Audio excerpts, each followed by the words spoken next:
podcast is part of the Sports Social Podcast Network.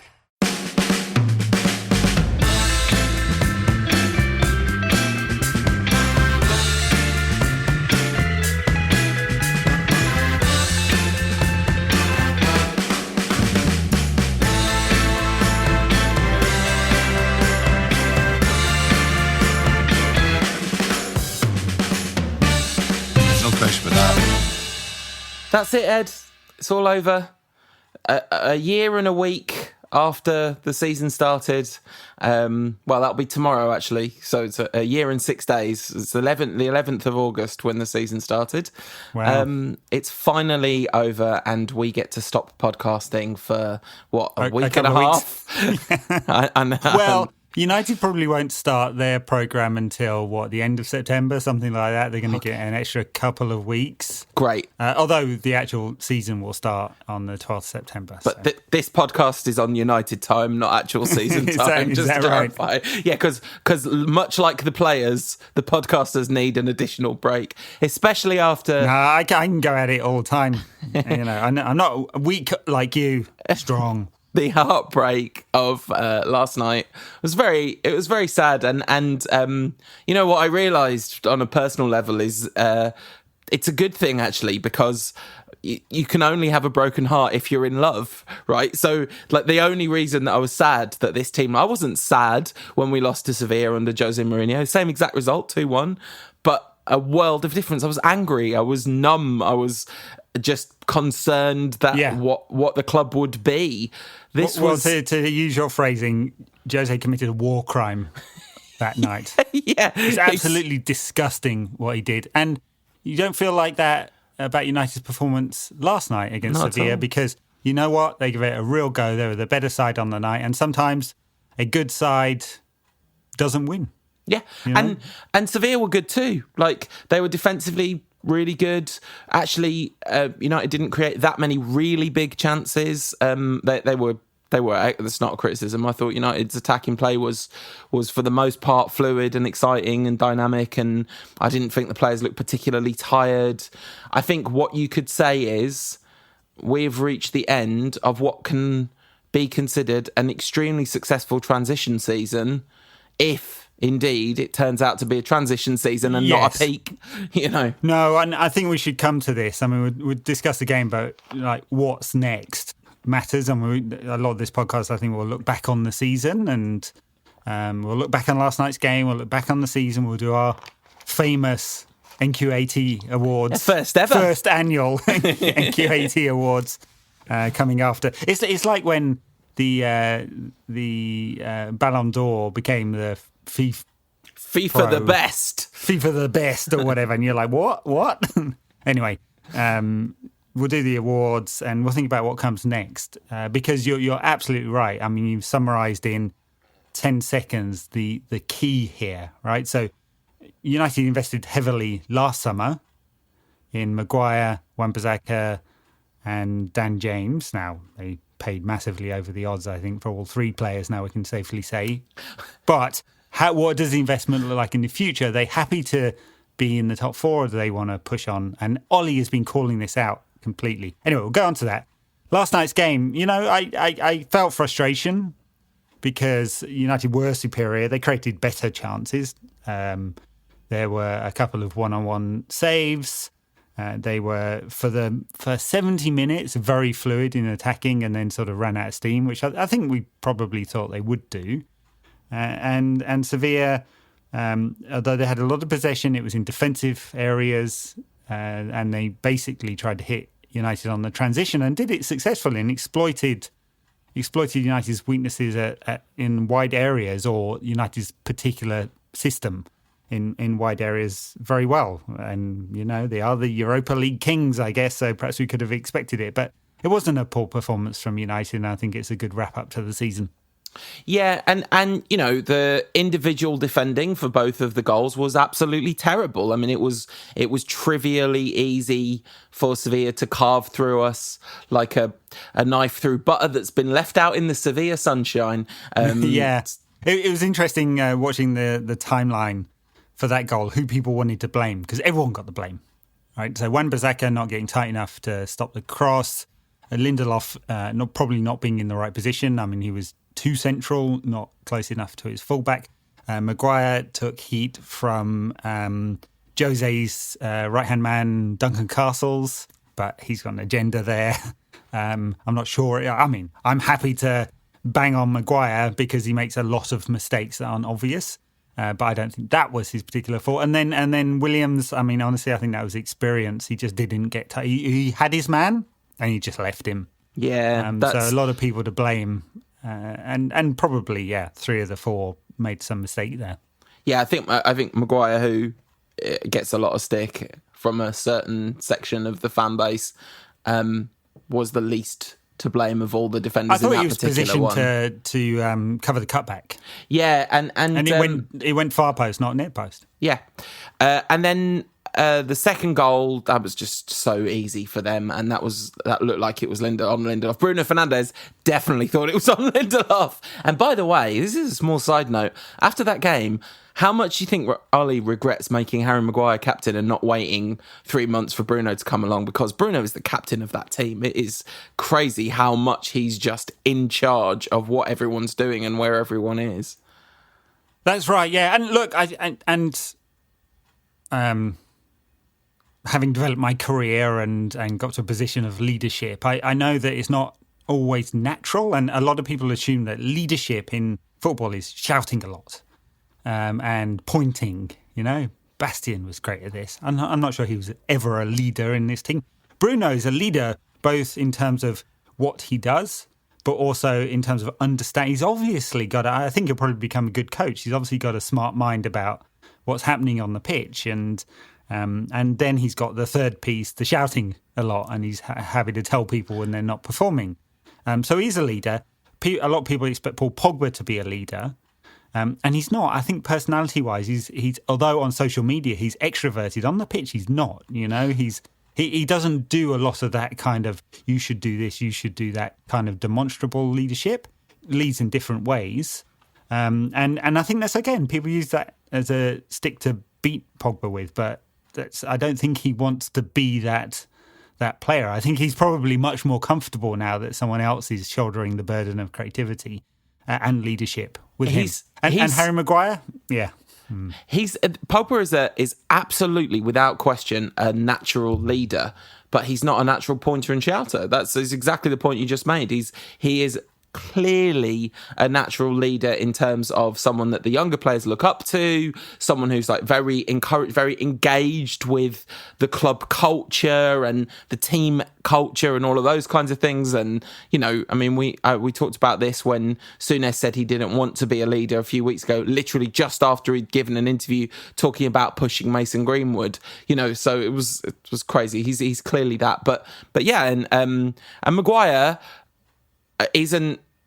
has organisational skills, and I think there's a certain, you know, he has a very natural template for a captain in English football in a lot of ways. You know, a pointy, aerially dominant centre back. You know, that's what English football looks to for its when leadership. He's not standing in the wrong position. Yeah, he can be aerially dominant. He did one really good block early in this game, actually, that I just wanted to mention, because I feel like defenders get a lot of criticism a lot for their positioning. He just did a really nice block, being excellently positioned early in the game. There were so many nice bits of this game. So many. Should we start with the opening goal for United? United's 22nd penalty of the season, which has become a thing, right? It's almost become a meme, hasn't it? As if, I mean, there's a lot of opposition fans who see it as some kind of conspiracy. The aforementioned Castle mentions it on his podcast. I don't listen to everyone, but frequently, I would say, judging by the sample I've experienced. And okay, but this was, again, another case of a United player running with the ball in the penalty area, gaining a penalty. I did the maths on it as well. I worked out how many times United had been fouled this year. About 3% of the fouls against United are in the box. You know, hey, it's not over-egging it. It's a small percentage, and if you foul someone in the box, you give away a penalty, especially in the era of VAR. Well, in this game, 50% of the time you foul someone in the box, you get a penalty, because I genuinely don't understand why we didn't get our 23rd penalty of the season. But oh, no, for sure. We'll come on to that one. But this one, I mean, What this a should have been 2 penalties. What? It's a horrendous challenge. what a pen from...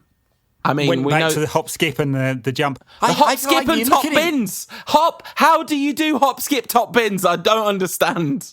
Well, it just feels like it's a more difficult technique than just striking the ball, because, it's not just a flat trajectory. You've got to work out the loop, right? Because you could come on top of the ball too much, and he somehow manages to do it. And amazing, absolutely amazing. Yeah, brilliant penalty, and just some excellent play from United.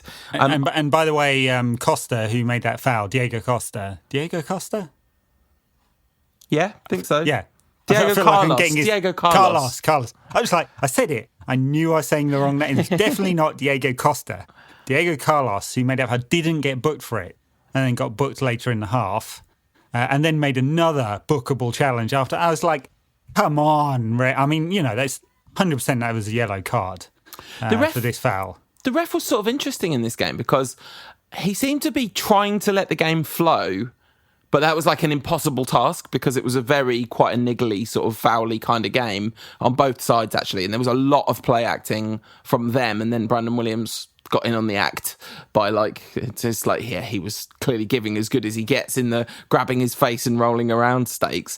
And the one where Maguire sort of leaned on their player, and the Lopetegui was going mad, like he'd elbowed him in the face, and went on and on at the ref, and the ref was like, we're checking it, we're looking at the video. And anyway, their goal, it wasn't just the rolling around, it was the screech. I guess VAR didn't go back as far as checking whether the throw should have been theirs or ours, which is fine. There were 2 phases of play after that. I guess. But yeah, for sure. The throw should have been United's, and Sevilla wouldn't have scored. Yeah. So, I mean, it's there were several phases of play, and VAR doesn't check the validity of throw-ins or corners. In fact, because teams have scored goals from corners that shouldn't have been. So, other notable things about the first half, United seemed to be like on the verge of creating all the time. I think maybe the best chance of the half fell to Fred, and I'm pretty sure every single United fan in the world had exactly the same thought at that time, which is, why isn't that Mason Greenwood or Martial or Fernandes or Pogba? I was going to say or Rashford, but maybe not on the form of last night, because he's still clearly really struggling. But Fred, I was very surprised to see his name on the team sheet, because I thought he was awful against Copenhagen, but he was vital, like snapping to the challenges, 5 tackles in the first half of that game, which is a lot. Yes, he's definitely not a natural number 6, is he? But he gets around the pitch a lot. He's doing the sort of Ander job as a number 6, and he's got lots of energy. He's got the legs to get back when United are pushing forward, which is interesting, because Sevilla did have 55% possession in this game, but as I said, I think a lot of that was in defensive areas, kind of meaningless possession.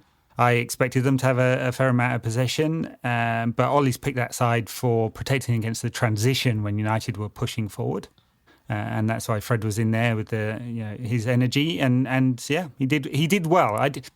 Tactically, he's not a number 6. But in a game like this, I think he did better than perhaps we expected, right? Because of the poor performance against Copenhagen in the last game.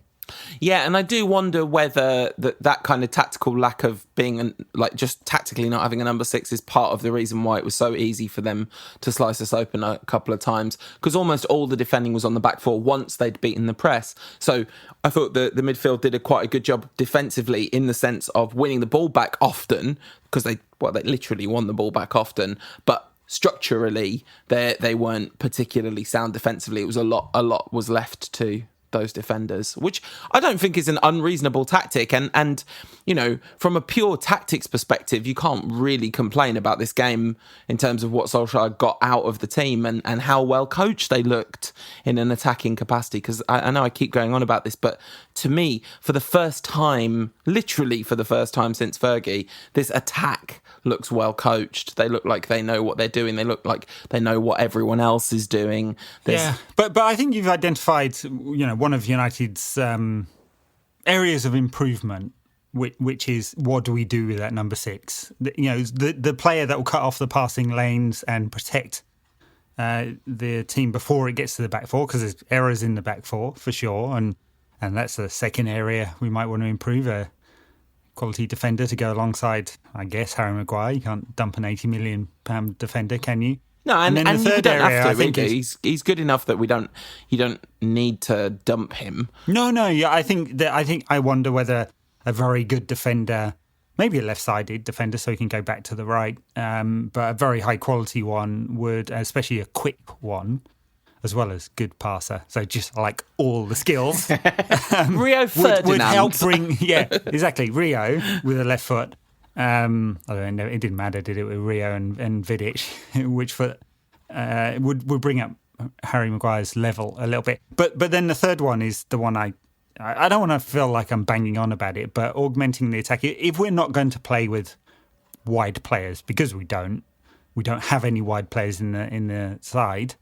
Then we have to have attack from fullbacks, and there just isn't any of that at all. I mean, Aaron Wan-Bissaka he has a nosebleed in the final third. I know you mentioned last week he's got 4 assists this season, which is not so bad, but it's like an expected assist rate of 0.1 per game, which is not very good. And then Luke Shaw doesn't offer that much, and Brandon Williams just wants to come inside because he's comfortable on his right foot. And I think that's just like the next step. Otherwise, it's all on the forwards. But you got forwards and you got 2 attacking players in Pogba and Fernandes there, and that would be another area to improve, and United would be better. And it would have helped last night as well, I think, because you really saw the difference in the styles with Reguilon and who's the right back? Jesus Navas. Yeah. Like push forward all of the time, and it gave them overloads, and United never have that. Yeah, and for most games, the front 5 will win the game on their own. I think that will happen. Well, it's literally happened since January. We've won most games we've played in, and mostly we've won it with the front 5 on their own and some version of the front 5. But that it's the next level, isn't it? This has been a really good season based on the expectations we started the season with. Next season, finishing third and getting into 3 semi-final. I guess getting to the Champions League semi-final is an inherent improvement on getting to the Europa League semi-final. So there's some nuance in what I'm saying, but it won't represent a really good season unless that's a third place, which significantly closes the gap on the top 2.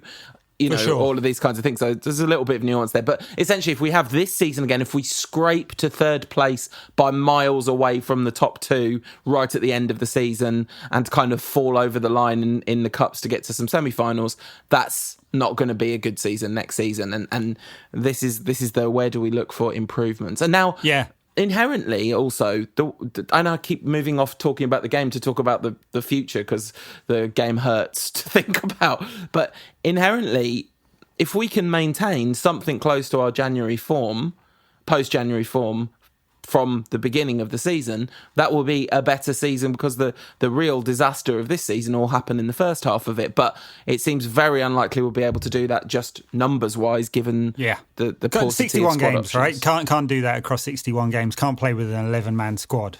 And that, to bring it back to the game, this is now a huge part of the one serious criticism I would have had of Solskjaer about this game, which is, I know you don't trust your players on the bench, but there are some decent players on that bench. They're not like a natural, amazing game changer, but most teams don't have a natural, amazing, genius game changer on the bench. You do stuff to tweak it tactically. I mean, I'm not saying this would have worked, but it felt like Juan Mata might have been able to add something in that last 30 minutes of, a little bit of a different thing for them to think about. It almost seemed like he was kind of afraid to make changes because it was sort of working well enough, but it needed some impetus, and his game management he's not exciting as a game manager at all. No, and in this game, there wasn't a sub until the 80th minute. Dan James came on in the 87th minute, and sure, we got 96, so he got 9 minutes to impact on the game. Look, you can see for a long time, Juan Williams wasn't really adding anything to the attack. I don't want to be overly critical. There's a lot of people dumping on him. He's 20 years old. Yeah. He's got a lot to learn. He's got a lot to offer. And it's really in defensive situations he's struggled most. But in attacking situations, he doesn't have a left foot. He doesn't really trust it. He's going to take some work if he's going to play there and be a real attacking output. And he wasn't really offering much. And then Rashford was just having a really poor game with the ball at his feet. He just wasn't impacting on the game at all. So there were two obvious changes there. The third one, which he didn't go for, and I think he could have done, was just to go to a back three and try and get an extra man into forward positions. And they just all came too late. 4 subs in the last 10 minutes when it was desperate. Was when Sevilla, when the transition happened after about the 65th minute or so, when Sevilla was sort of beginning to really, we had that great 15 minutes after halftime when completely dominant, and it wouldn't have been unfair if United had scored 2 goals in that period, but we didn't score any, and then this squad tire because they've had a lot of games, or this team tires after an hour and 65 minutes or so. And Sevilla came back into it. Yeah, and you sometimes you want to be proactive as a manager with your subs, and Ole rarely is. And when you say the team tires, and I do think there was some component of that, but also it's just the nature of football, isn't it? You how often, if you've got 2 good teams playing each other and one team has a period of massive ascendancy and then doesn't score, it doesn't have to be a team that tires to expect that the tire is going to swing in the opposite direction, because it's just the nature of the game, isn't it? And that period, there were the pass from Bruno Fernandes to Mason Greenwood for one of his chances. It's one of the passes of the season, just wonderful. And I wanted to single out, hey, guess what a surprise. I wanted to single out the absolutely extraordinary performance of Paul Pogba in this game. I thought he was just brilliant. The only thing missing was one final telling contribution, but the way he held off the press, beat the press on his own, 9 successful dribbles in the game, which is, just means, doesn't literally mean dribbles, does it? It just means getting the ball past a man. And it feels to me like most of those he had 3 players on him and he got it past them, and then usually did something progressive and sane with the ball as well. So, yeah. Yeah, a 90% pass completion rate from Pogba last night for a creative player. That's really high. Most of them in the middle of the attacking third. As you say, he created 4 chances, all from open play. He I don't know how many take-ons. What did you say? 9. It's great. 9 out of 11 take-ons. 12 ball recoveries for Pogba. It's a complete performance. Yeah. The kind of performance that will have Graham Souness spinning in his hopefully soon-to-be grave. Sorry, Graham. That's a bit mean. Total all-round performance. I saw some frustration from fans. I think they're expecting something different. And, if you're not scoring a banger from 30 yards or hitting a 60-yard pass to create a goal, it wasn't a performance. But I thought it was a complete midfield performance from him last night. And then Bruno, this was an excellent game. I said before the show, this is going to be a horrendous. Before the game, it's going to be a horrendous podcast afterwards when Bruno tries a through ball from the centre circle, gives it away, and Sevilla score the winner. That did not happen. I thought he was just superb. I thought he was on it.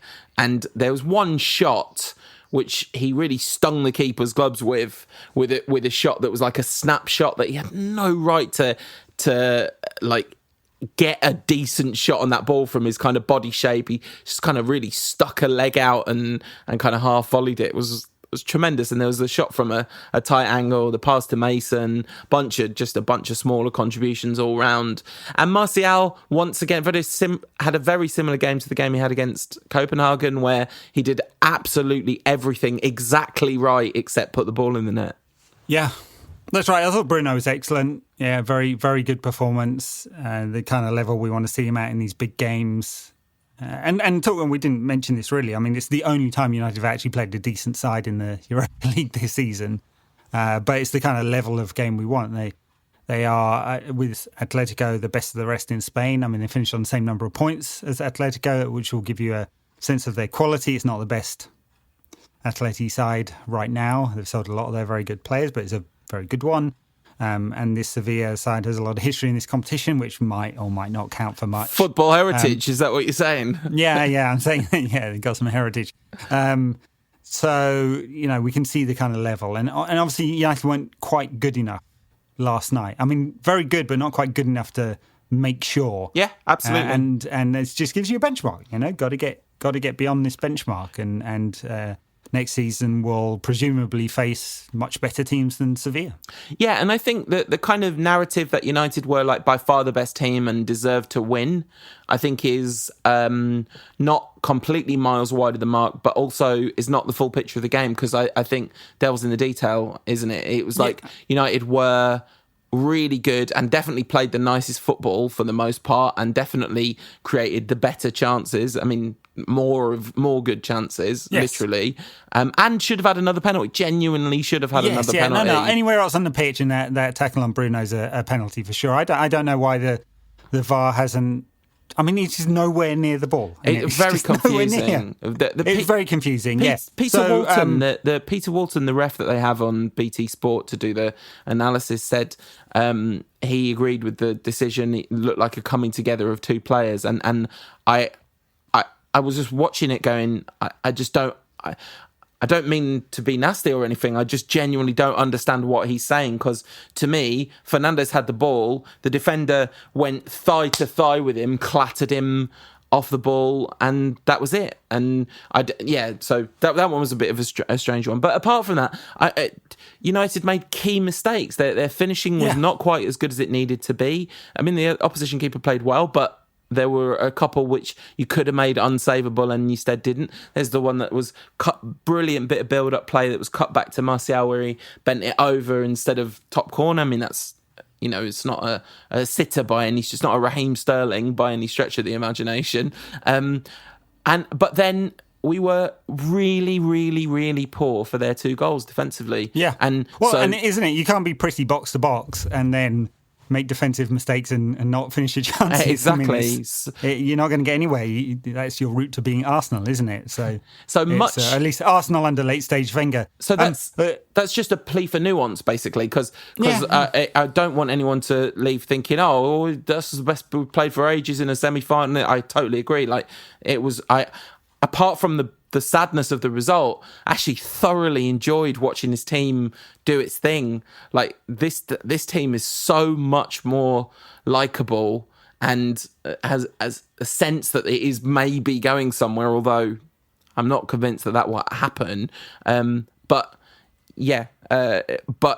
ultimately, I don't think we can go, cry, woe is us, fate was against us. I don't think it's that story either. No, I mean, there's a few key things. Details in terms of United's play, and you can only blame yourself on that. So poor defending twice and not finishing, and the lack of the throw-in to United and the penalty that wasn't given. I mean, I think you can complain about those, but they happen a lot in football. VAR has eliminated some of that unfairness, but not all of it. It was 1.3 to 2.5 XG. That includes the penalty, so like 1.8 or something, really. So that shows you it was reasonably close, actually. Yeah, partly because Sevilla's goal was like a 0.8. Yeah, exactly. Or something. And Infogol does a fairness rating. They had it's an index, so 0 to 100, 0 being completely, totally unfair, like United against Arsenal in the 2005 FA Cup final. 100 being completely fair. And this was at 57. So, a high degree of unfairness on that rating, if you believe this kind of indices, but it'll give you some indication. But yes, very good performance, just not quite good enough. Yeah, absolutely. So should we take a break and then come back and give out some awards and talk about the future? Yes, let's do it. If you want more from the show in between shows, check us out on the socials. We are NQAT Pod on Instagram, Ed's at NQAT Pod on Twitter, and we are under our real names on Facebook at No Question About That. So can we start with maybe, I don't know, for kind of a hard one, actually, something we've talked quite a lot about.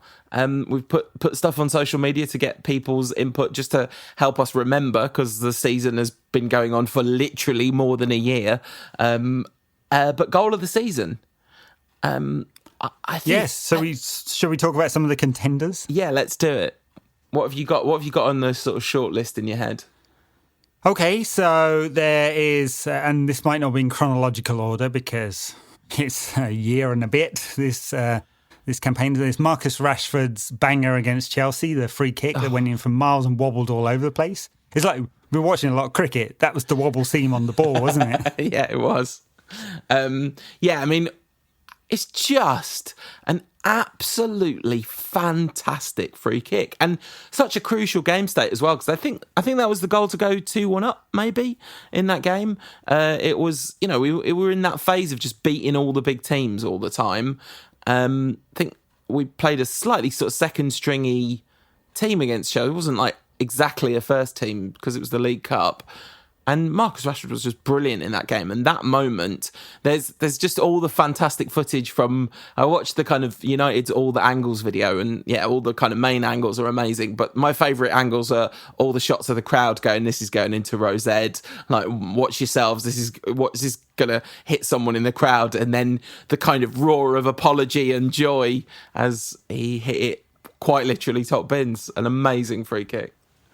Lovely, yes. Scott McTominay from 40-odd yards against Manchester City, not long before the lockdown. That's one of the funniest goals ever, because we were winning anyway, and it just the bad pass out from Ederson, I think, which is a weird thing to say.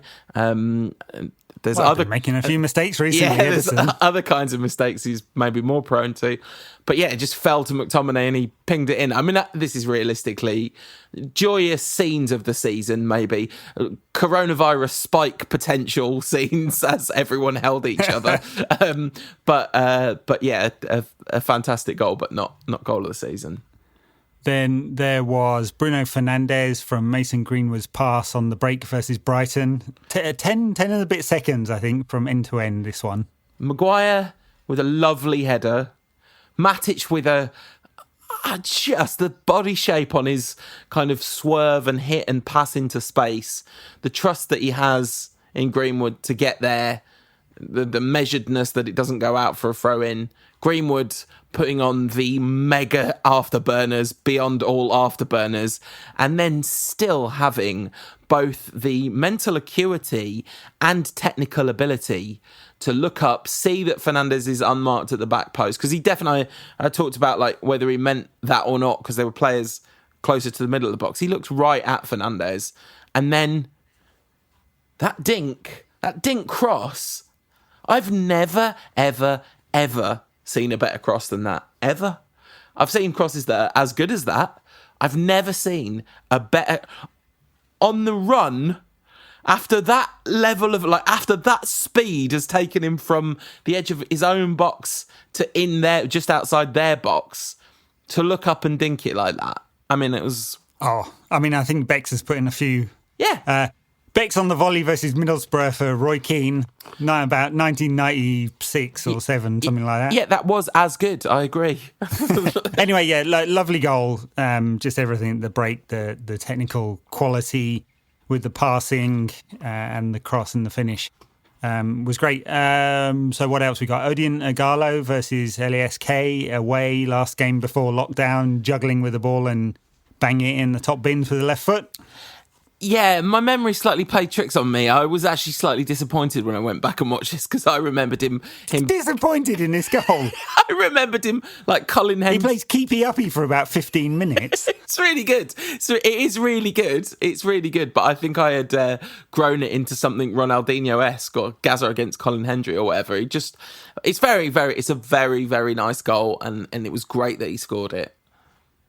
And I was going to mention a Mason Greenwood goal. I don't know which one to mention though. I mean, there's the hit versus Newcastle, where it comes off the bar.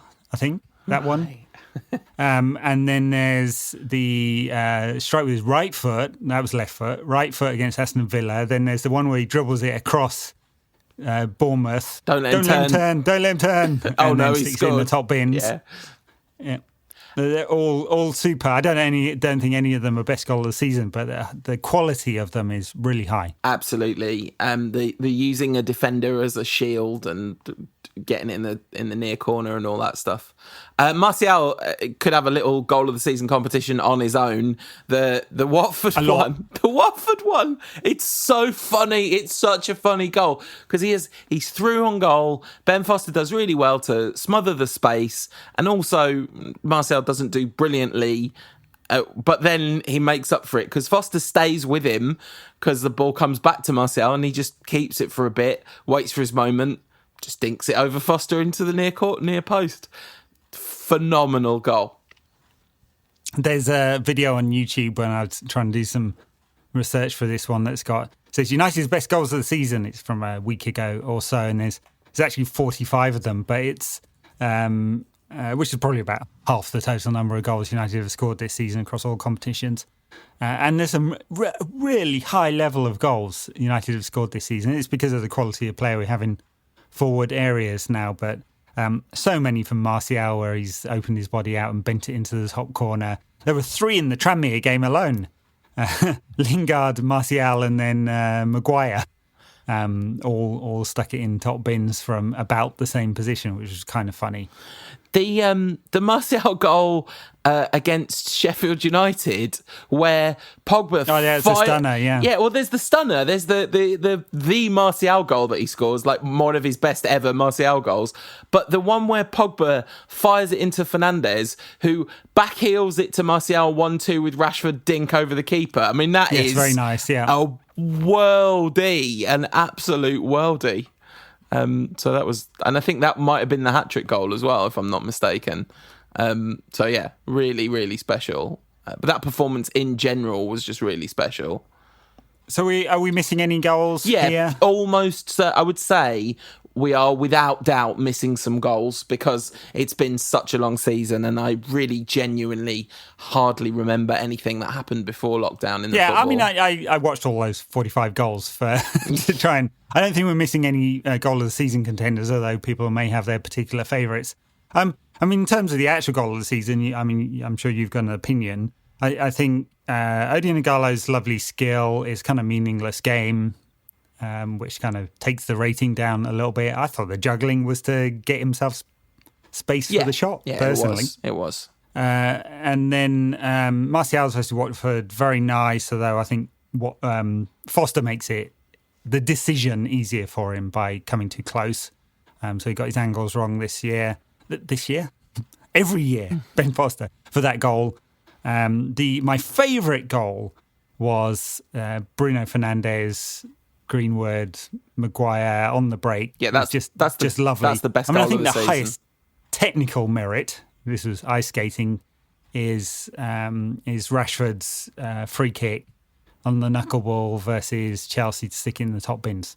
What's your vote for in all of that? No, I'm voting for the Fernandes goal because that Mason Greenwood cross, I think, is my moment of the season as well. Like, the free kick is amazing, but there's something about knuckleball free kicks which they're great. Like, it was a great knuckleball free kick, but the difference between that flying, I don't know if this is probably a really stupid point, actually. As I'm saying it out loud, I'm thinking, I don't really agree with what I'm about to say, but they could have easily gone into Rosette. It just happened not to. But that's the same about anything that any footballer tries ever, isn't it? No, I know what you're trying to say. I think the level of technical difficulty to get it exactly right with that is so high that just a slight variation... I don't think there's luck involved because you're trying to hit the ball in one particular place, but there's a high degree of variation in those, and that's why very few of them go in. Yeah, but for me, it's the Fernandes goal. I loved everything about it. I loved the game state. I mean, that was the same against Chelsea. It was an important and exciting goal, but just that Fernandes goal sums up the best bit of the season to me, which is the bit post-lockdown where, before we got completely shattered, where we were playing by far the best football we've played, well, since Fergie, and we did it consistently over a period of a good few games, and every single goal we scored seemed to be a banger, and this was the bangeriest banger of all of them. So if you're happy to give it mostly, to be honest, for the Mason Greenwood assist, then... Well, it's heart over head, I suppose. But it is a lovely all-round team goal. Yeah, exactly. And there's a lot of fine individual contributions rather than just one moment of. So okay, great. Goal of the season. Congratulations to Bruno Fernandes, mostly Mason Greenwood, for United's goal of the season. So we're going to go through. We'll come to our player of the season, but traditionally, of course, we give everyone a rating, manager and all the players. Oh God! Yeah. When you say traditionally, you mean you used to write this down, and I used to have to do it for Bleacher Report as well. So we used. That's right. So I think we can just do it quick, off the cuff. Okay. I'm going to pull up the first team squad on the official site, we'll just quickly run through them. Can I just ask, please, no one get mad. Please don't get mad if I give a number that you don't like. Please don't get mad. It's okay. It's fine. I'm literally just thinking of it off the top of my head. It's almost certainly wrong. It doesn't matter. It's opinions, all right? There's that scene in Inside Out, the Pixar movie, where they're going through the sort of library thing, and that pink elephant toy, her imaginary toy sort of thing, knocks over the bucket of opinions and the bucket of facts, and he goes, "Oh, they're all mixed up. Well, facts, opinions, whatever." yeah. And so this is A, it's opinions, but B, it's also slightly undercooked, underformed opinions, and it's opinions stretched over a period of time that feels like it's been at once at the blink of an. I mean, I was at that Chelsea game we won 4-0. There's no amount of rational argument that could convince me that's the same season as the one that just finished yesterday. I mean, I know it is in every measurable way, but in every experiential way that matters, that is 25 seasons ago. It's another lifetime. I know. This one's been super dragged out.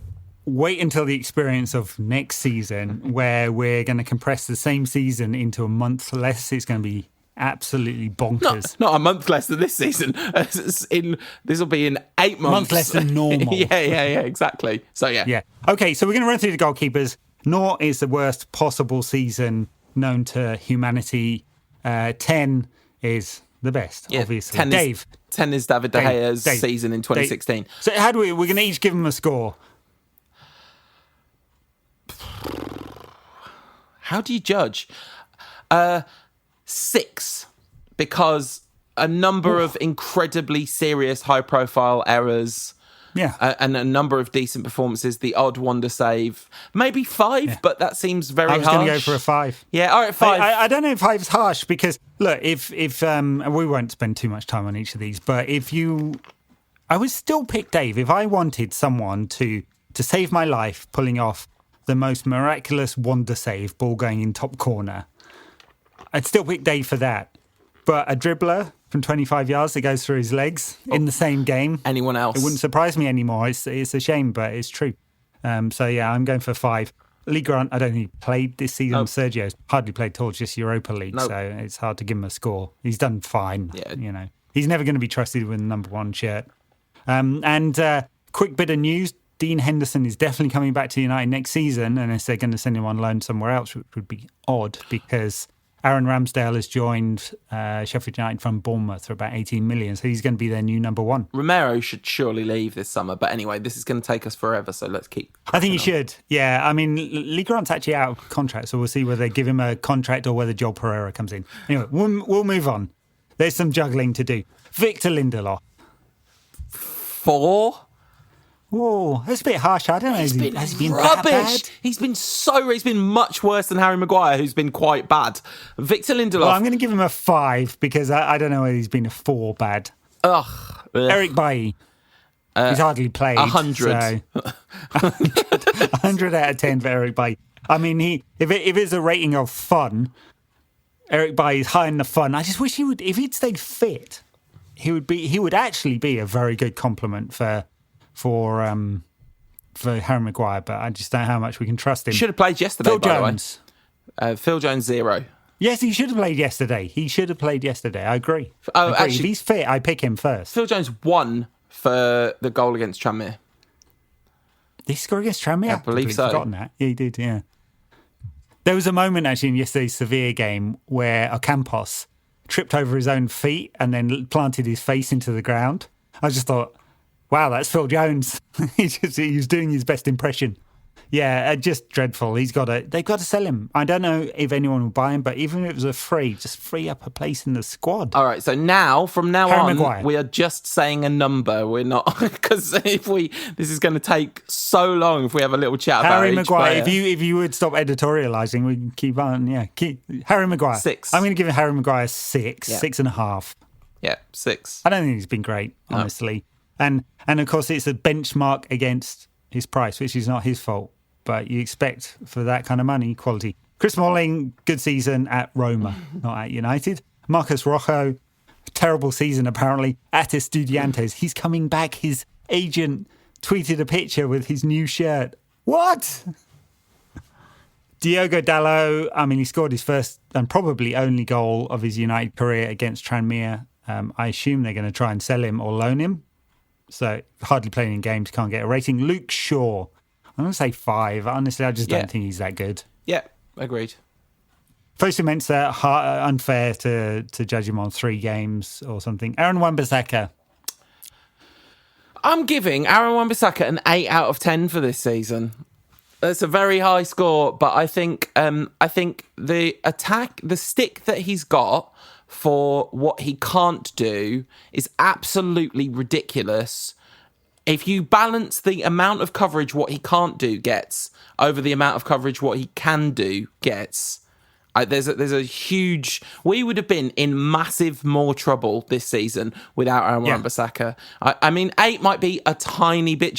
8 might be a little bit shock jockey, a little bit like so annoyed with the criticism that I'm over swinging the other direction. I have been known to do this about certain French midfielders, for example, or French centre forwards. Aaron Wan-Bissaka, not even French. But I think he has had... the best season anyone could reasonably have expected from him, in my opinion. Yeah. Look, I concur on the unfairness of the judgment about his attacking skills, but it's relevant. Given the top dollar United paid, you'd want an all-round player, and he's clearly not that. So I think it was important for United to fix their defensive problems. So I'm going to give him a 7. He's had a very good season. We need and want more from him. He defends. I think also one other criticism beyond his lack of attacking output is I've seen quite a few commentators, mostly commentators rather than ex-players, talk about him diving into tackles as being desperate. I think it's just a natural skill set. He does go to ground, but he gets the ball so often that I don't think this is bad luck, and it's normally not him being out of position. It's just the style. But I kind of understand why people kind of make that conclusion. Yeah, they're just wrong. He's good. Axel Tuanzebe. It's such a shame he got injured and spent so much of the season out because, of course, he started the season in the team. So yeah, I can't give him a score. Brandon Williams, good start. Then lost his place to Luke Shaw and has been quite poor after the restart, I'd say. So I'm going to give him a 6. Agree with every word you just said. I think his ceiling's a lot higher than that. Definitely. But what I'd like to see, and we can talk about this in more depth, is us assign an attacking left-sided defender and he can provide some cover and or competition for Wan-Bissaka. Yeah, I mean, he's miles below Wan-Bissaka defensively, but yeah. Yeah. Midfield, Paul Pogba. Well, I mean, pre-injury, he was playing really well. He got injured for so much of the season, and then he came back and was absolutely excellent for most of the post-lockdown period. So I think his level's been really high post-lockdown. I don't know surprisingly high, and you know what? I know it's not his best or favourite position to play as a sort of 7.5 or whatever it is. Not quite an 8, is he? But in a more controlled way. But he can do it to a really high standard. 7. So I'd give him like a 7 or even maybe a 7.5, 8 for his pre-injury form because I remember it being excellent. But don't quote me on that. Hardly any games. He played like a month. Yeah, but he like that Wolves game where we drew 1-1. He was magnificent in that game, and he was brilliant against Chelsea in the 4-0. So he started the season great. Then massive chunk of injury. I mean, literally 9 out of 10. Well, 8 at least in the post-lockdown period. And so I don't know what that equals out to, and I don't think it matters. Yeah, I'm going to give him a 7 for the whole season with all that in context. He still gets stick. I just ignore it now. I think he's an outstanding footballer. If Real Madrid could afford him, they'd buy him tomorrow. He is a complete midfielder, and Bruno has helped him raise his level quite a bit. Yeah. One matter. NA. Yeah, he's hardly played. Don't understand the 3-year contract. I mean, it's 2 with an option, but knowing United will give him the bloody option. So he's come on. He had that one sort of cameo against Copenhagen. You're right. He should have come on earlier against Sevilla. He's got something to offer, but it's not much. So yeah, Jesse Lingard. He's not been injured. He just hasn't played all season, and he's been dreadful when he has. Is my summary. Yeah, I mean, Mata. He's only played like 100 and something minutes more than Mata in the Premier League, but I don't feel like he's quite in the NA category. So I think he needs to get a number, and it's a really low number, 4. Which would be about his value on the transfer market. Yeah, I think about 3. I think it's dreadful. And he was really poor last season as well. And there's just no output. And when there's no output with Jesse Lingard, all he offers is the defensive part of his game. And it's just not enough. Mata played a lot in the Europa League. So he played the 3rd most minutes of anyone in the Europa League, and he played well. 5 assists. And he made a lot of assists. Yeah. So actually, probably should give him a number, and it should probably be 6. Yeah. But 4 for Lingard. Yeah. Yeah, I don't know what else to say about Jesse, but he needs to find a new club. I think would be good for him and for United. Andreas Pereira played a huge amount before lockdown and then hardly at all after lockdown. And we spent most weeks moaning about how poor his all-round quality was. Couple of bangers, but that's it. 4. Yeah, maybe not even that much. 3. I think his level is bottom of the Premier League / a different country. Yeah. Fred, interesting Fred, because his level was very high. Came after lockdown, he hardly played, but he had a very good game last night. You can't judge his season on one game, but that last night's performance was similar to the kind of performances he was putting in prior to lockdown. Yeah, I mean, he was so bad in that game against Copenhagen, and much better yesterday. I don't know what to give him across the course of the season because I can't remember how good or otherwise. I remember thinking he was good. I think it's about 6.5 to a 7, maybe. 6.5, 7's too nice. Yeah. No goals or assists, which I know he's not in the team for that. But... which you'd like to chip in with, a few, wouldn't you, from that kind of player? Bruno. Now, pro rata, it's not going to work out as a 10, but for his number of... At least. Yeah, pro rata, it might be an 8. If it's just on what he's given, because he's been transformative, so it's more than an 8. Yeah, you're right. If it's just the period he's been with us since the end of January. Now, score for Ed Woodward for not paying the exact amount that Sporting wanted in the summer. Yeah. The thing about Bruno is I think he had like 3 bad games, and even in those bad games he like was making assists and doing bits and maybe like scoring penalties and stuff. Every other game, for the most part, has been, we got to give Bruno a 9. It's ridiculous not to, but I just want to caveat that with, even if that's the highest numerical score, that doesn't mean he's necessarily player of the season because he didn't arrive till January. That's right. Should have bought him in the summer. Yes. Dan James. 2. No, he's not worse than Jesse Lingard. No, he's not worse than Jesse Lingard. He scored those 3 goals early. He's looked much better when coming off the left than the right. From the right, he runs into blind alleys all the time and he can't cross the ball. On the left, at least he looks potentially dangerous coming inside, although for the most part he just runs into players and then looks kind of bemused about it. Yeah, so actually what I would do is I'd give him maybe a 4 for the season. it feels a bit. I don't know. I've lost my scale in my head. I hate doing this. I've lost my scale in the head of what means what. But if Jesse Lingard is a 3, he's a 4. But as a signing, I think it's like, unless something changes dramatically, it's a 1. Because that is... Yes, because United paid £20 million, which I know in the context of football these days doesn't feel much, but it's a lot of money to pay for someone who's a development project. He played too many minutes, but if he was, this season. If he was free, unless he's going to be a much better player than he is right now, it's an absolutely terrible signing.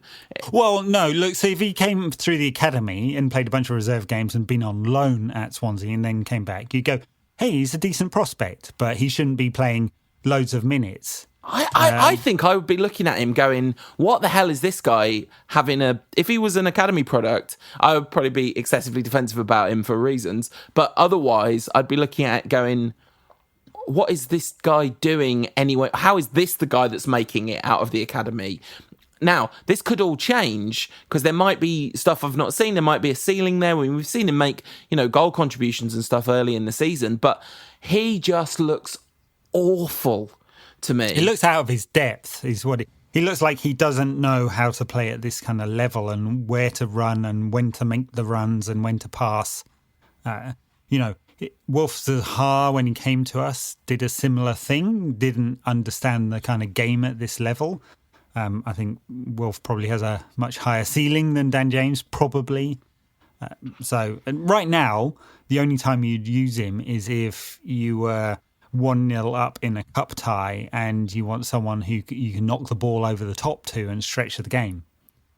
That's it. Anyway, so yes, I think it's like a 4 or something like that. Nemanja Matic. Strange season, because it's been all over the place, hasn't it? Yeah, across the season, 7. Post-lockdown, the good bits of post-lockdown, maybe an 8. Like, I know you're going to say all the things you always say when we talk about Matic, so, refer to previous things. But I think, for the most part, he's made a really positive contribution to United this season, and I'm surprised to be saying that.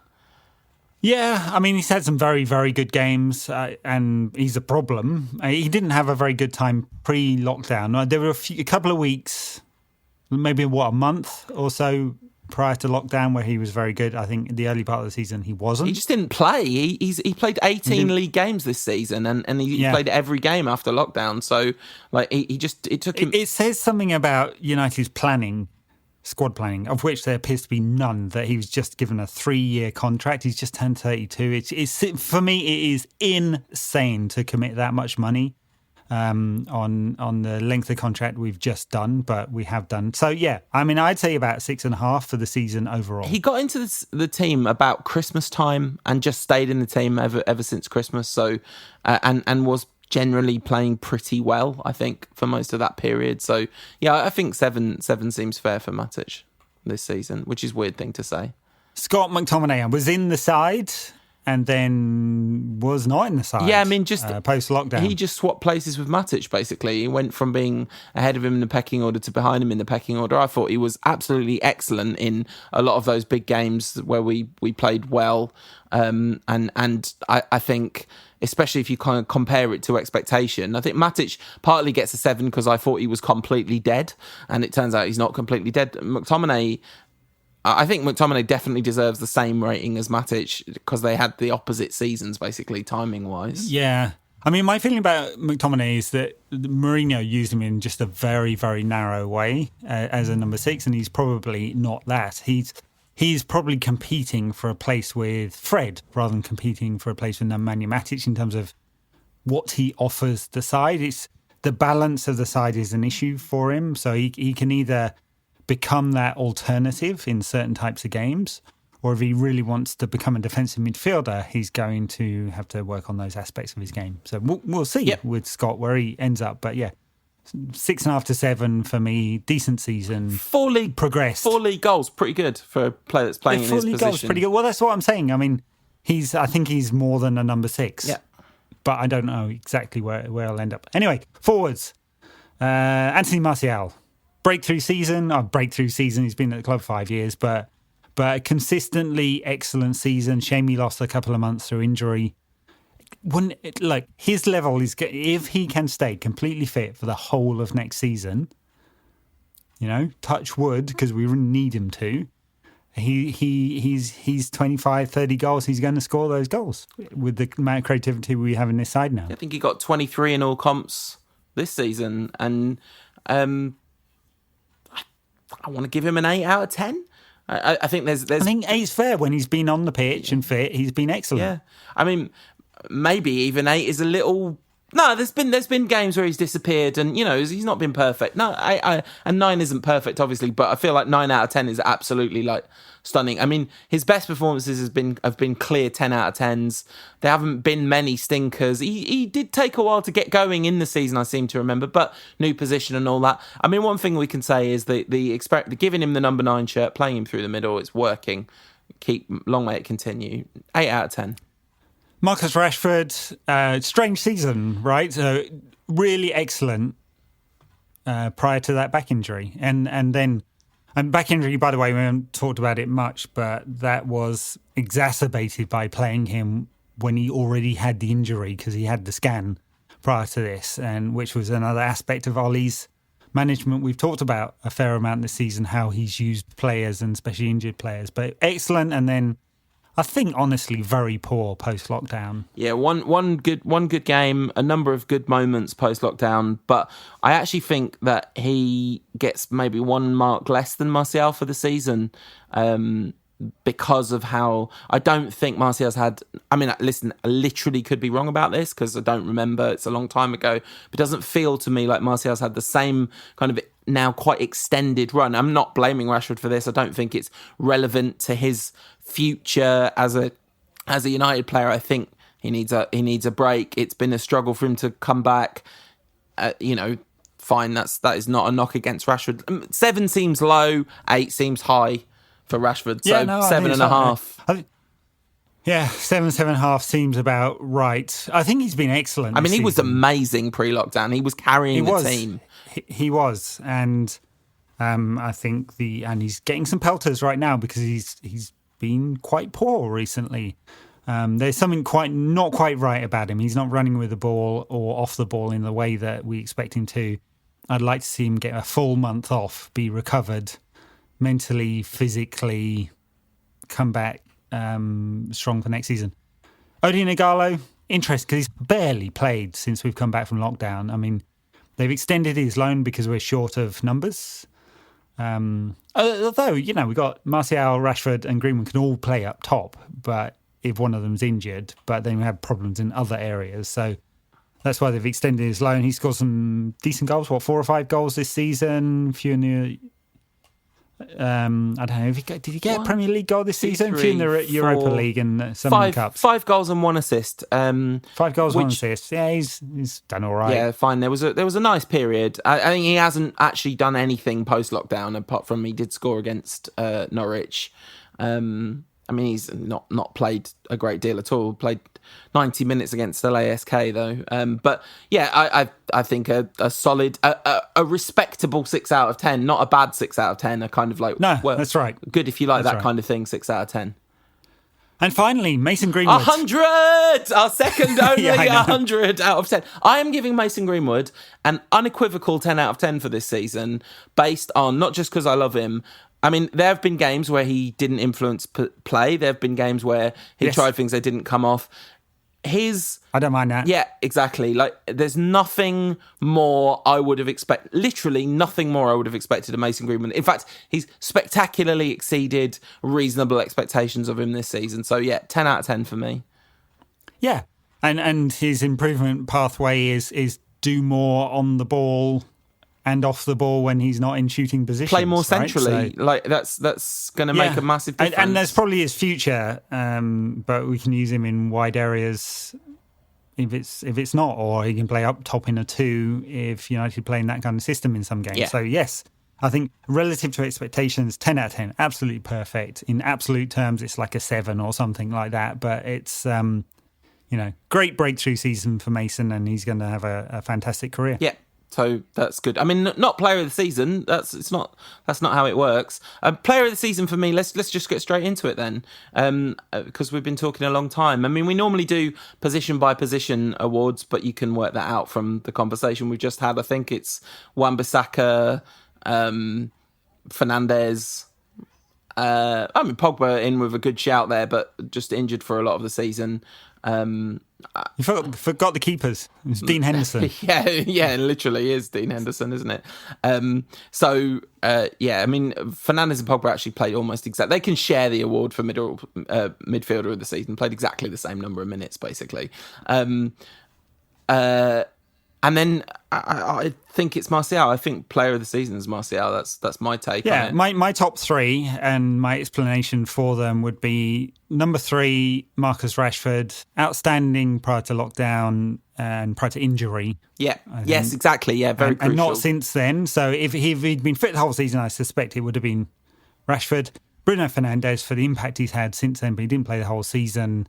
That's Ed Woodward's fault. 1 out of 10 for Woodward. 0 out of 10. No, football heritage. 1 out of 10, he signed him. So you have to give him at least a point for not signing him. Bruno's second, and then Anthony Martial, I think, all-round consistency and excellence player of the season for me. Yeah, absolutely. Great. That's nice. And not Luke Shaw, last year's player of the season, which fucking ridiculous. Yeah, I mean, it was as Scott said, the worst ever Man United player of the season. We haven't had the official... awards. Are they happening? I don't know. Surely they can't do a do, can they? Not crazy socially distanced do with Jim Rosenthal shushing from behind a mask. Rating for the manager. What do you think, Ollie? Where is it? Ollie? I mean, my personal view on Ollie is that he's added a second dimension to United's game. Yeah, which is we're now a fluent attacking unit, not just a counter-attacking unit. And you can feel a personality coming out in United's team very strongly. He's become a more authoritative voice. There's less of the sort of little schoolboy. There's not much of it, but I think there's a little bit. I thought his press conference the other day prior to Sevilla was pretty good. He's getting better at press conferences. He's not better on the touchline. He's still exactly that kind of... He still looks confused and stands still a lot, and then after the horse has bolted, comes out and tells people what to do. But it's funny, you do see more of it. Now there's no crowd. You see the managers interacting. So he's added an extra dimension. He's clearly still learning on the job. His in-match game management and substitutions still feels very poor and reactive. Yeah. I don't remember him proactively changing a game much this year. It's almost like I'd like to give him a kind of series of different marks. So like taste in players, the kind of players he's trying to sign. I like that a lot. That seems really good. The best of the bunch, actually, since Fergie left. Actually, weirdly, the players that Moyes was after were fine, but Van Gaal, horrific taste in players. Mourinho, very mixed at best. Still suffering from Van Gaal's, 100%. Yeah. But Ollie's taste in players, excellent. His man management, especially of his strikers, and how well coached they look, really good. For early parts of the season, the defensive structure looked good, although that has gone since McTominay left. The in-game management stuff is absolutely awful. The fitness management is beyond a joke terrible. So I don't know how you tally all of those things up. I'd much rather Ollie was the manager than any of the other managers we've had post-Ferguson, not just because I like him, but also because of what is being served up on the pitch. But there's much better to come. I feel like 6 out of 10 seems like a little... It seems in a way you could empirically say third place in the league, 3 semi-finals, 6 out of 10 feels not enough. And that might be true. No, but that's the score for the... If you said United as a whole had a 7 out of 10 season for all that, I mean, it's relative to expectations now, not in the past. I mean, we'd be going mental if this is 2005 or something. We were. And maybe not on the pod, but, but for Ollie, I think he's made a lot of mistakes. He's learning on the job. And United are giving him some patience now. Well, will they back him? Because if they don't, they're screwing him over. I almost feel like it's... The mark that he gets for this season really does depend on what happens next. Because is it just that these players don't need that much coaching and they're really good players and you kind of give them a bit of freedom and they love it and they can do that on their own? I don't think that's the case, personally. I think there's evidence of real quality coaching with these players. Gave Greenwood a 10 out of 10 just to have the room in the side to be picked, to be trusted, all of that. He's made a bunch of really good decisions and a bunch of seemingly quite bad decisions. So yeah, Pep Guardiola said after Lyon dumped City out the Champions League this week that tactics don't really matter in these games. He's bizarrely switched to a back three. He was clearly just covering for himself, and he was clearly completely wrong. And what I'm looking for Ole, as well as the in-game management and better management of like workload and injury, which I think are the two worst things, are understanding the difference in different types of games and being able to adjust for that. And I don't see much of that yet. But then, I don't know. Maybe what he needs is Carlos Queiroz to Alex Ferguson, And I don't really, for all the time Mike Phelan's been at the club, I don't really know what he offers as a coach like that. I don't feel like he's that. Well, he's not that, but he's doing the job of, I think he's a big part of why they all look free and happy and that stuff, which is really important. Maybe Carrick or Kieran McKenna can grow into that Queiroz figure, maybe. These are big questions. So I think 6 out of 10 is a fair result, but it's almost like 6 pending upgrade to a 7, depending on what happens next. Fair enough. All right, should we take a mini break and then we'll come back and talk about the future? Okay. Super long pod this week. Great. If you want more from the show in between shows, check us out on the socials. We are NQAT Pod on Instagram, Ed's at NQAT Pod on Twitter, and we are under our real names on Facebook at No Question About That. So we'll wrap up this extra long show, final show of the season, prior to our tiny little break, talking about the future and awful lot of... And the future is highly tied up in transfers, obviously, because... as Ollie has talked about a couple of times this week, if United want to reach that next level, it is about getting better players than we've got right now and the right kind of players for the right position. So what does Ed Woodward need to achieve this summer in order for United to get closer to City and to Liverpool and to compete in the Champions League in what is going to be one hell of a compressed season? Well, the thing that is really sort of heartbreaking about this show, it was a heartbreaking game, and it was really sad that we got knocked out in the way that we did and that we are not in that final, which would have sort of felt weirdly fitting in a way for the way the season's gone. Although, as somebody pointed out to me on Instagram, at least it spares us the ignominy of a Sanchez header from a Ashley Young cross destroying our dreams. So, yeah, there is that. But really the saddest thing about doing this is I can't see any chance that this really good transitional season turns into a really good United. Like, I just don't see there's any chance of the things that get done.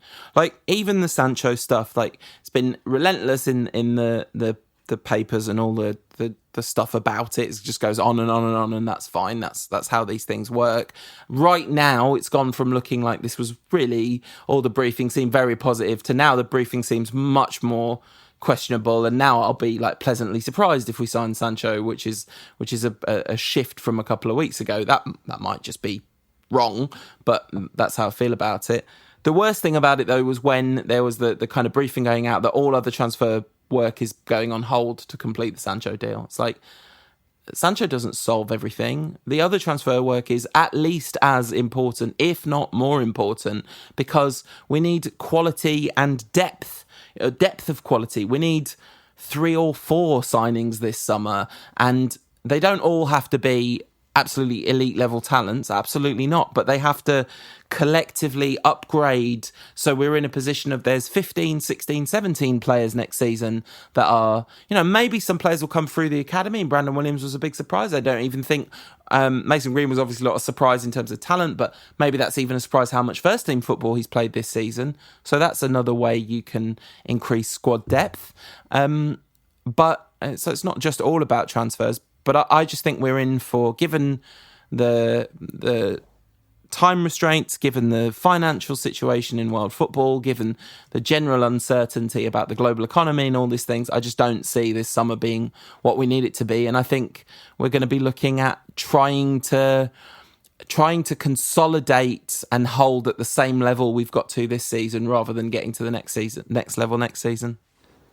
Yeah, sadly, I agree with you. I would like to see United use this as well. In fact, what I'd really like to see is United do the thing that Chelsea and City are going to do, which is use the relaxed financial arrangements to really push hard in the transfer market. It's slightly different for United because United don't have an FFP problem in the way that City and Chelsea do.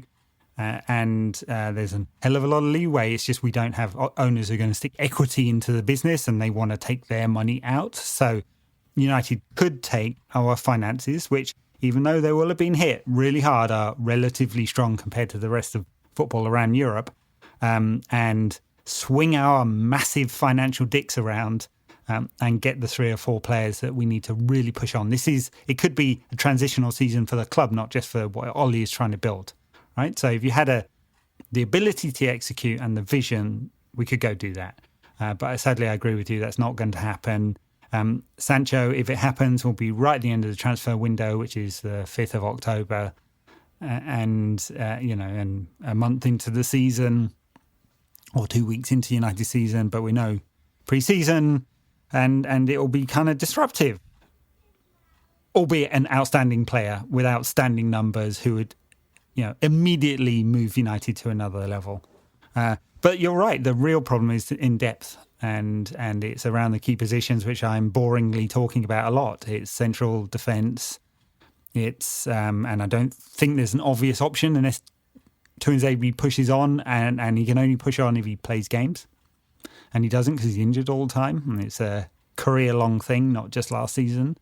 At left back, I don't see an obvious option. I mean, Ethan Laird, who's the next best option out of the academy, gets injured a lot and is a right back. That's why Brandon Williams plays at left back. And I think another body in midfield, especially defensive midfield.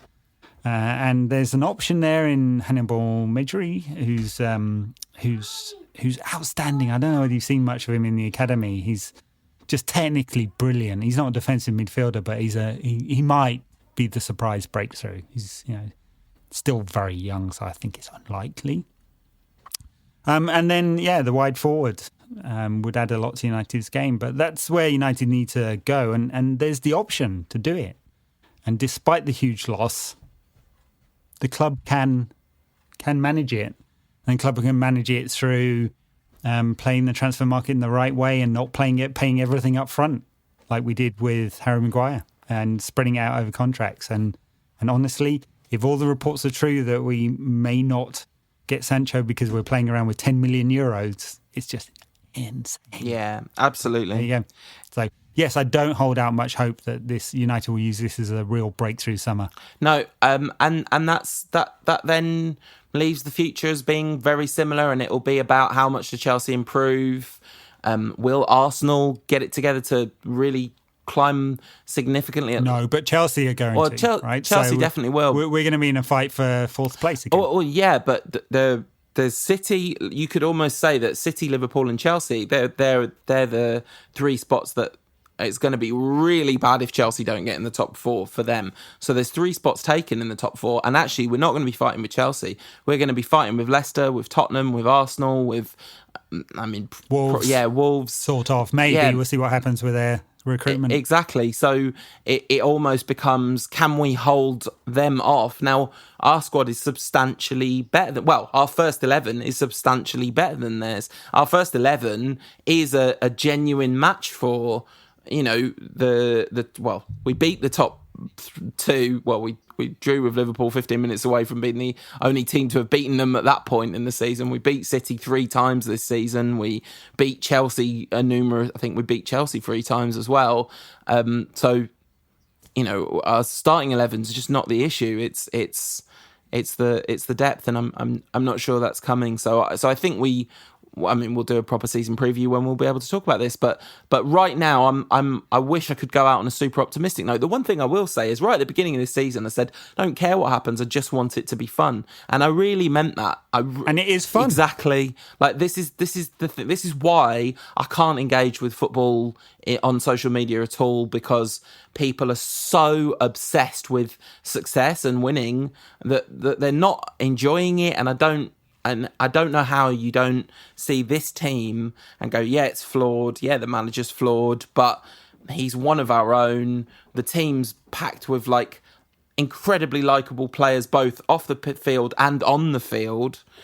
And this has been, in fact, the season of fun. It really was a season of fun. And I'm kind of, my best case for next season is that it's another season of fun, because I don't think it's going to be a bunch of winning stuff.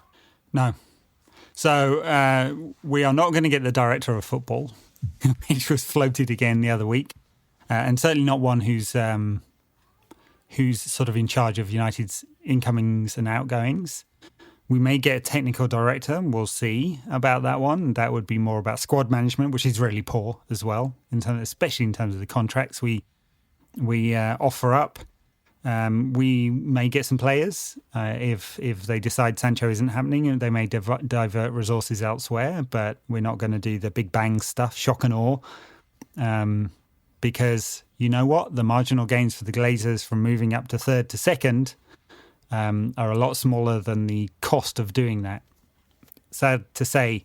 But next season should be fun too. I think it's going to be hectic.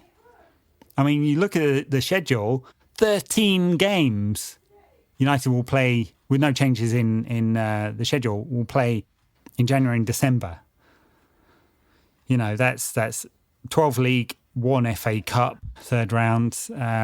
October and November will be the Champions League. So there's 6 games scheduled in the league and then 6 in the Champions League.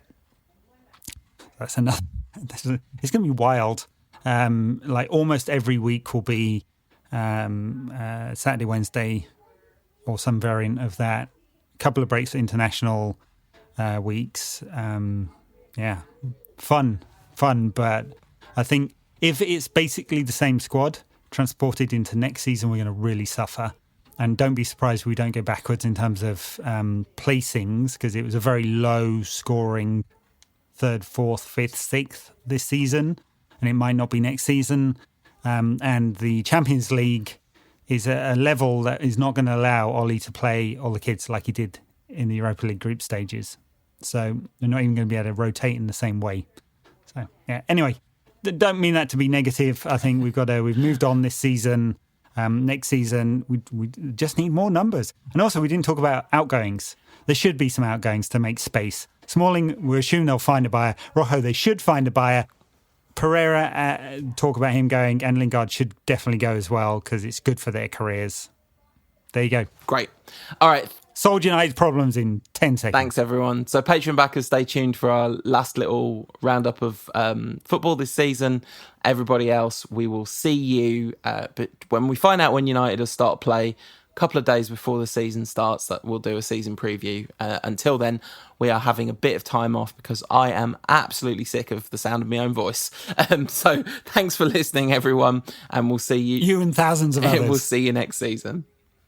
Bye now. Thanks a lot for listening.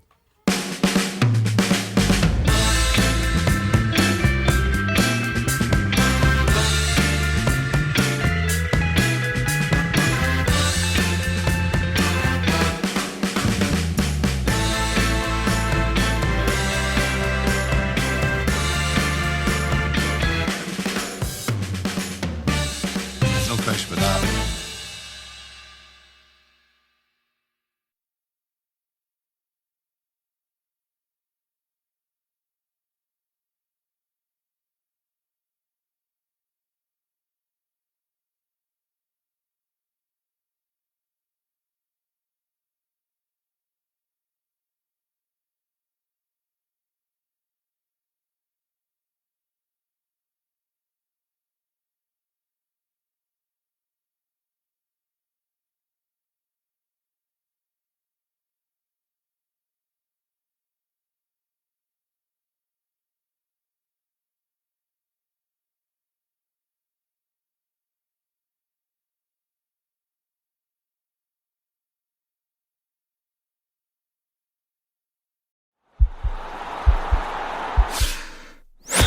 This podcast is part of the Sports Social Podcast Network.